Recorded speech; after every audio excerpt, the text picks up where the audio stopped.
আসসালামু আলাইকুম প্রিয় দেশবাসী। দেশের বাইরে ও দেশের জন্য আমি কিছু কথা বলতাছি। আমি একটা পল্লী চিকিৎসক। টিক্কা গর্ভবতী যে আমাদের সরকার টিক্কা দেয়, এই জিনিসটি নিয়ে আমি কিছু বুঝতাছি না। একটি ভিডিও আপনারা দেখেন ও এই ভিডিওটা দেখার পরে আপনারা আমার এই কমেন্টে জানাবেন এই ভিডিওটা সত্য না মিথ্যা, নাকি এটা বানানো। কমেন্ট ও লাইভ শেয়ার দিয়ে আমাকে অবশ্যই আপনারা সাথে।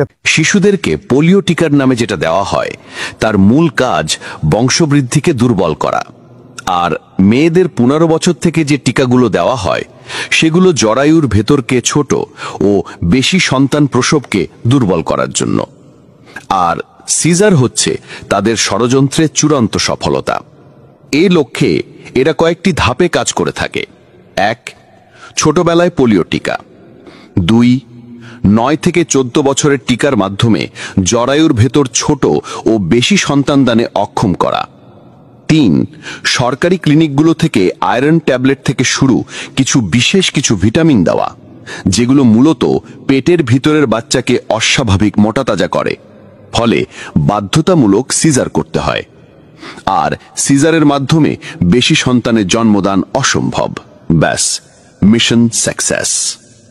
বর্তমানে দুগ্ধপোষ্য শিশুর মায়েদের দুধ স্বল্পতার মূল কারণ জন্ম নিয়ন্ত্রণের বড়ি বা ট্যাবলেট। মহিলাদের দুধের সম্পর্ক প্রেগনেন্ট হওয়ার সঙ্গে, এটা আরেকটার সাথে অঙ্গাঙ্গিভাবে। জন্ম নিয়ন্ত্রণের জন্য যে সমস্ত ট্যাবলেট ব্যবহার করা হয়, উক্ত ট্যাবলেটের সাইড এফেক্টের কারণেই দুধ তৈরির